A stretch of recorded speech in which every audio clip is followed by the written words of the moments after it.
जनाब सैयदा जब अमीरुल मोमिनीन के घर में आई, मौला अली एज ए शोहर अर्ज कर रहे हैं कि सैयदा जिंदगी गुजर गई, आपने अली से किसी चीज की ख्वाहिश नहीं की। शोहर अगर बीवी नेक हो तो उसका दिल भी करता है कि बीवी कुछ मांगे। तो सैयदा ने कहा कि अली जब अपने घर से आ रही थी तो मेरे बाबा ने कहा कि बेटी, माली एतबार से अली के हालात कमजोर हैं, कभी ऐसा सवाल शोहर से न करना कि वो देने दे न सके और वो शर्मिंदा हो जाए। कहा कि जिंदगी गुजर गई, मैंने आपसे कभी कुछ नहीं मांगा। कहते हैं इत्तेफाक से सैयदा बीमार भी थी।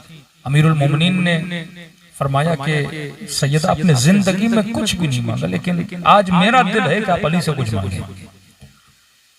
तो उस बिस्तरे बीमारी से सैयदा ने अर्ज किया कि अली मेरा दिल है कि आज अनार खा। कंबर कहते हैं मौला फौरन घर से बाहर निकले और जो फ्रूट की बाजार थी, मार्केट थी, मौला वहां गए। एक एक दुकान से पूछा कि अनार है कि नहीं। कहते सब दुकानदारों ने कहा या अली अभी अभी अनार का सीजन खत्म हुआ है, मार्केट में अनार है ही नहीं। अब आपके जहन में वो अमीरुल मोमिनीन हैं जो मौजज़ा करके ईंट को सोना बनाते हैं, जो मिट्टी को अपनी गोद में डालें तो जवाहिर बन जाते हैं। कभी भी अहले बैत ने मौजज़ा अपनी जात के लिए नहीं किया, मौजज़ा करते थे तो हिदायत बशर के लिए। ये नहीं कि मैं इमाम हूं, एजाज इमामत है और जगह जगह अमीरुल मोमिनीन मौजज़े करते रहे। फरमान नहीं, मौजज़ा किया, किसी को हिदायत देनी थी तो मौजज़ा करते थे। वरना इस्माइल अगर एड़ियां रगड़े तो आब ज़मज़म निकल आता है।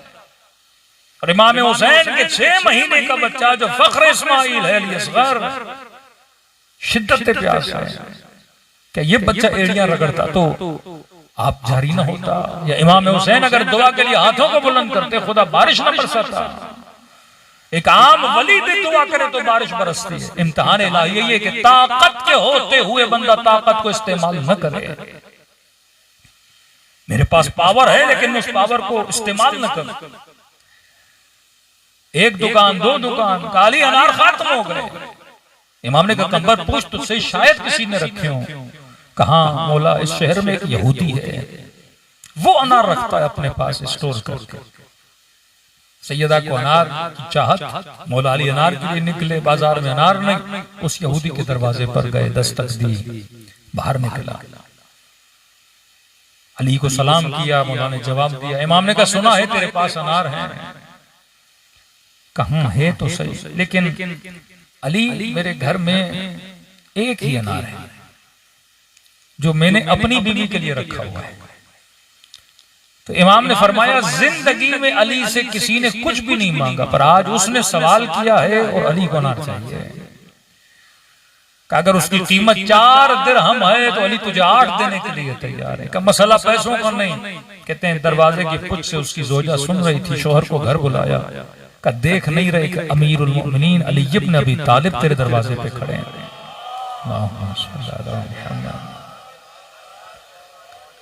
का मैं कुर्बानी देती हूँ, ये अनार अली को दे दो।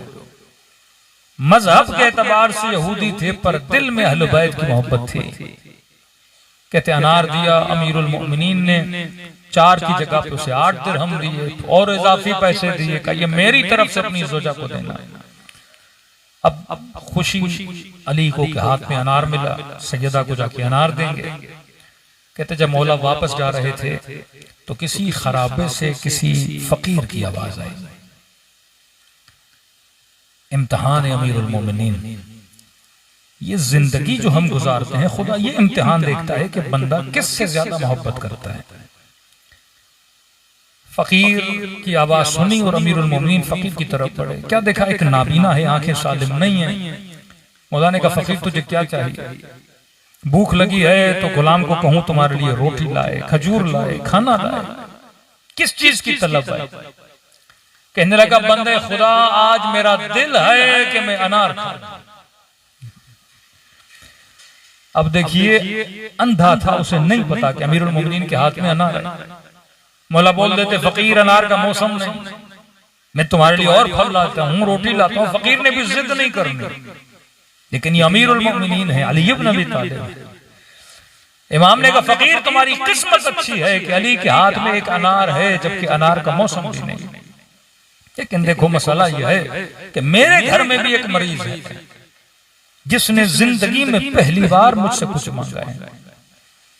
अब एक काम करते हैं कि मैं आधा अनार तुझे देता हूं, आधा अनार अपने मरीज के लिए ले जाता हूं। फकीर ने कहा कोई बात नहीं, आधा अनार भी गनीमत है इलाही। कंबर कहते अली ने अनार को आधा किया, अपने हाथों से उसके दाने निकाले और फकीर को खिलाया। कहते जब फकीर ने आधा अनार खाया तो उसे गोया अच्छा लग गया। इसने कहा बंदे खुदा, मेरा दिल है कि दूसरा आधा भी मुझे दे। हदीस के जुमले हैं कि जब फकीर का हाथ तुम्हारी तरफ बढ़े तो ये न सोचो ये फकीर का हाथ है, ये रब का हाथ है। युतइमून अत्ताम अला हुब्बिही, जो अल्लाह की मोहब्बत में ताम करते हैं। ये कायनात मोहब्बतों की कायनात है। यहाँ इम्तिहान दिया जाता है कि मोहब्बत सबसे ज्यादा। एक घर में ज़ौजा है, सय्यदतुन निसाइल आलमीन है, जिन्होंने कहा कि मेरे लिए अनार लाइए। एक तरफ वो फकीर है जिसकी सदा को अल्लाह की सदा बोला गया। अंबर कहते मैं सोच में पड़ गया कि अब मौला अली क्या कहेंगे। इमाम ने कहा ठीक है, अगर तुझे और आधा चाहिए मैं वो भी तुझे खिलाने के लिए तैयार। कहते हैं सारा अनार खिला के अमीरुल मोमिनीन घर की तरफ रवाना हुए, लेकिन फिर भी चेहरे पर इत्मीनान है। यहाँ 5 मिनट सोचिए कि अगर आपकी बीवी ने आपको बोला होता अनार लाओ या कोई चीज हमारे लिए लाओ, और रास्ते में कोई फकीर कहता कि भाई हमें भी तलब है, आपने कोई कबाब वबाब लिया, और आप वो चीज उसे दे देते और घर में बीवी बैठी है जिसमें उसको जरूरत भी है, और घर पहुंचते और जोजा कहती है कि जनाब लाए कि नहीं लाए, और आपने कहा नहीं लाया तो था लेकिन फकीर को दे दिया। बीवी क्या बोलती कि आपको मुझसे मोहब्बत नहीं, फकीर से ज्यादा मोहब्बत है। लेकिन ये अमीरुल मोमिनीन है, जो ईमान की मंजिल अली की है वही ईमान की मंजिल जनाब सैयदा की। जिसकी ज़ौजा ऐसी हो उसको पता है कि मैंने अल्लाह की राह में किस तरह खर्च करना है। कहते मौला अली जैसे घर पहुंचे, मकाम तअज्जुब ये था कि मौला जब घर से गए, सैयदा इतनी बीमार थी कि बिस्तर पे लेटी हुई थी।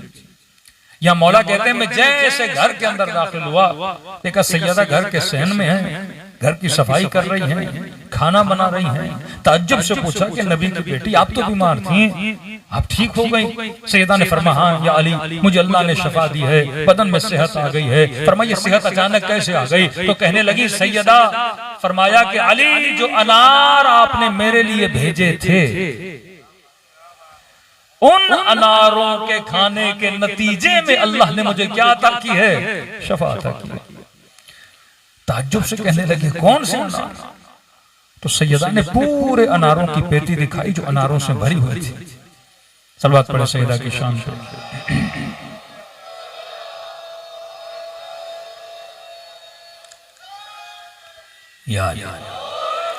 अब ये अनार की पेटी कहां से आई? यहां पे मौला फरमाते हैं अल्लाह का फरमान, अगर खुदा की राह में एक दोगे खुदा 10 करके वापस करता है। यहां अली ने अनार फकीर को खिलाया, वहां जिब्राइल पूरे अनारों की पेटी लेकर आया। अब दूसरा नतीजा ये निकलता है कि एक दोगे खुदा कितना देगा? 10 बना के देगा। दूसरा नतीजा ये कि अगर आपका बेटा बीमार है, अब बेटे के लिए आधा किलो गोश्त लेकर आए। जरूरी नहीं कि इस गोश्त में शफा भी हो। आधा किलो सेब लेकर आए, जरूरी नहीं कि ये आधे किलो सेब में आपके बच्चे के लिए शफा भी रखी हुई हो, क्योंकि आप अपने पैसे से लेकर आए। शफा की जमानत नहीं है।